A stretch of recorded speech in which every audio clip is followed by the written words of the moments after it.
Muito boa tarde. A partir de agora, você fica com novos destaques do Brasil desta quinta-feira. A cidade de São Paulo confirmou hoje o primeiro óbito por dengue em 2024. Até o momento, outras 5 mortes foram registradas no estado, sendo 2 em Pindamonhangaba, uma em Bebedouro, outra em Bauru e também em Guarulhos, segundo o painel de monitoramento da administração estadual. Outros 2 casos fatais ocorridos nos últimos dias estão sendo investigados. Até ontem foram registrados 34.995 casos da doença e mais de 31 mil casos ainda são suspeitos. Na terça-feira, o estado anunciou a formação de um centro de operações de emergências para monitorar e identificar, a partir da evolução do cenário epidemiológico, as regiões prioritárias para o controle da doença. O primeiro mês do ano bateu recorde histórico de calor. Janeiro teve a temperatura média global mais alta já registrada para o mês. Segundo dados do Observatório Climático Europeu Copérnicos, a temperatura média mundial em janeiro foi de 13,14 graus Celsius, 0,12 grau a mais do que a maior temperatura registrada em um mês de janeiro até então, no ano de 2020. O observatório usa medições de estações meteorológicas, satélites, aeronaves e navios para analisar o clima global, com registros diários de temperatura que datam até 1940. De acordo com a avaliação do Copérnicos, o ano de 2023 foi o mais quente em 125 mil anos, sob efeito do El Niño. E as temperaturas seguem elevadas. Pela 8ª vez consecutiva, o mundo bateu recorde mensal de calor em janeiro.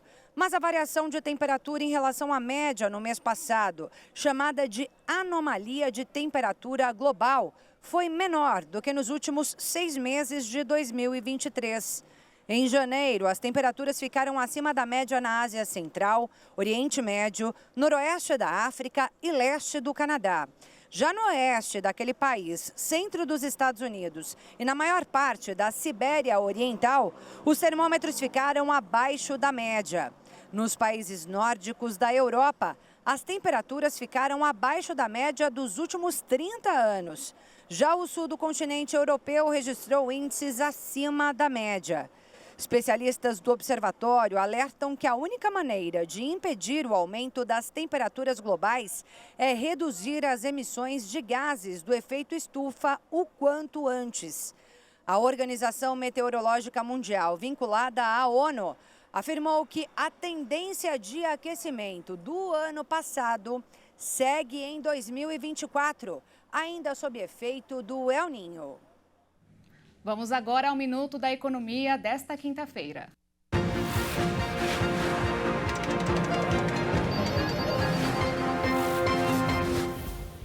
Os carros importados estão incomodando a indústria brasileira. Pelos números apresentados hoje pela Associação Nacional dos Fabricantes, a produção de janeiro deste ano foi de 153 mil unidades, igualzinho ao mesmo mês de 2023. Mas os emplacamentos aumentaram, principalmente os comprados da Argentina e da China. São eles, segundo a Anfávia, que estão ganhando maior espaço neste mercado. E aí aparece um detalhe muito importante. Entre os veículos importados, a maioria é de modelos híbridos, que utilizam um sistema elétrico junto com a combustão a álcool ou gasolina, e os puramente elétricos, que estão ganhando cada vez mais destaque. Uma tendência mundial. Para concorrer com eles, a indústria nacional precisa de ajuda. O Mover, Programa de Mobilidade Verde e Inovação, que o governo lançou através de uma medida provisória em dezembro do ano passado, tem exatamente este objetivo. Hoje, o vice-presidente Geraldo Alckmin prometeu, que a regulamentação será feita na semana que vem para que possam começar a ser gastos os 100 bilhões de reais previstos para os próximos anos, em medidas que reduzam a poluição. Os híbridos e elétricos são assim. Os argentinos e chineses sabem como eles funcionam e, por enquanto, estão lotando nossas garagens. E o governo tem 10 mil servidores em cargos considerados obsoletos. São datilógrafos, açougueiros e até vaqueiros. E o salário deles não é baixo, não. Também recebem salário com o dinheiro dos nossos impostos alguns profissionais como afinadores de instrumentos musicais e eletricistas de espetáculo. Algumas funções até já foram extintas, como a de datilógrafos, eliminado em 2018. Mas quase 2.000 servidores estão na folha de pagamentos neste cargo. E não faltam exemplos. O portal de transparência mostra que um operador de máquina de lavar pode ganhar até R$4.000. Já os recreadores, que são responsáveis por promover atividades que integrem pessoas num determinado local, recebem cerca de R$7.000. Para os especialistas, o melhor jeito de resolver tudo isso é reestruturando as carreiras de Estado. Ao colocar os servidores com atribuições menos específicas, é possível que até mesmo com a extinção de uma carreira, sejam capazes de atuar em diferentes órgãos públicos. E quem permanece muito tempo no governo pode aumentar bem o tamanho do holerite. Nos últimos 25 anos, a remuneração de alguns servidores, com destaque para quem exerce cargo de gestão ou liderança, subiu até 60% acima da inflação do período. Com isso, o limite salarial para eles aumentou mais de R$10.000. Os vencimentos base dessa classe só foram superados pelos auditores fiscais da Receita Federal. Eles passaram de R$20.000 para R$30.000. Mas essas quantias astronômicas poderá chegar ao fim. A ministra da Gestão e Inovação em Serviços Públicos, Esther Dweck, afirmou que a discussão sobre o supersalário será um dos temas centrais da reforma administrativa. Ela afirmou que é necessário entrar num acordo sobre os limites impostos pelo teto. Ela estava se referindo ao Poder Judiciário, onde hoje a remuneração máxima é de pouco mais de R$40.000, mas com as gratificações recebidas, principalmente por juízes e membros do Ministério Público, pode chegar a quase R$200.000. E o preço das passagens aéreas contribuiu para a redução do IPCA, o índice oficial de inflação do país, que fechou o mês de janeiro em 0,42%, com um acumulado em 12 meses de quase o teto da meta. É que desde janeiro do ano passado, quem viajou de avião pagou 25% a mais. Um reajuste mais baixo do que o esperado, em função dos aumentos contidos do querosene de aviação. Com isso, o setor alcançou o melhor resultado desde 2011, com o embarque de mais de 112 milhões de passageiros. A Polícia Rodoviária Federal fez um alerta para criminosos que estão usando o nome da corporação para aplicar golpes. Os bandidos enviam falsas mensagens cobrando o pagamento de multas.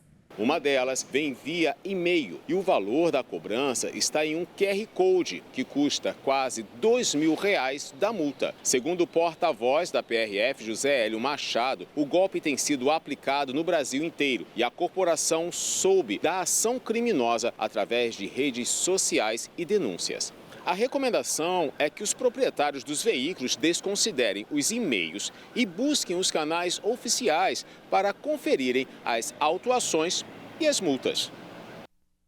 A imagem de um urso dormindo na ponta de um iceberg ganhou o prêmio Escolha do Povo de Fotografia de Vida Selvagem do ano.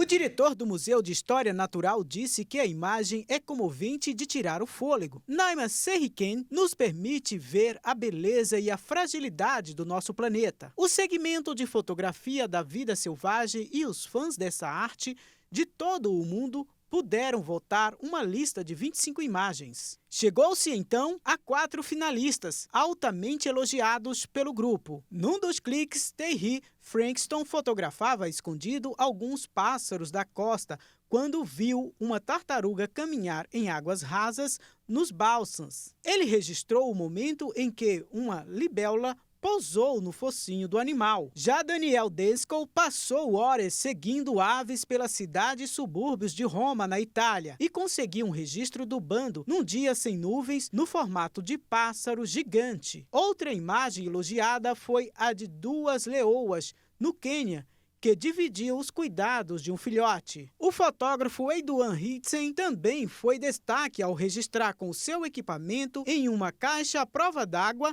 águas vivas lunares iluminadas pela aurora boreal no norte da Noruega. Na categoria Projeto a Longo Prazo, venceu a sessão de fotos da fotógrafa Anusha Babajanian, da Armênia. A reprodução Fotografia do Ano ilustra episódio que ocorreu nos primeiros dias da guerra na Ucrânia.